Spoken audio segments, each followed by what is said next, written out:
Paul, à son tour, va porter dans sa chair la croix qui le mène à la véritable libération. Luc, dans les Actes, établit un parallèle entre ce que l'on peut appeler la passion de Paul et celle de Jésus dans le troisième évangile. Dans le discours d'adieu que Paul adresse au presbytre d'Éphèse, le rapprochement sont nombreux avec le discours eschatologique de Jésus tel que Luc le transmet. Actes 20, 29, 31. Luc 21, 8, 19. La passion de Paul est annoncée 3 fois comme Jésus avait par 3 fois annoncé la sienne.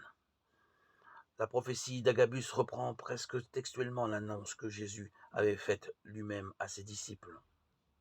Devant la sérénité de Paul, les disciples concluent, comme Jésus l'avait fait à Gethsémani, que la volonté du Seigneur soit faite. Acte 21, 14. Luc 22, 42. Arrivé à Jérusalem, Paul est arrêté pour avoir profané le temple, comme Jésus était accusé d'avoir voulu le détruire et le rebâtir en 3 jours. Acte 21, 28, Luc 22, 71. Comme Jésus, il est arrêté par les Juifs, traduit devant la puissance romaine et au cours de son procès. Il comparaît devant le roi Agrippa, descendant d'Hérode. Le livre des Actes nous montre comment Paul achève en sa chair ce qui manque à la passion du Christ pour son corps qui est l'Église, Colossiens 1, 24. En cette croix, il a acquis la pleine liberté pour annoncer l'Évangile. Luc en a tellement conscience que bien que Paul soit prisonnier à Rome, il déclare qu'il a enseigné ce qui concerne le Seigneur Jésus-Christ en pleine liberté et sans entrave. Acte 28, 31. Le voilà bien, le dynamisme du royaume.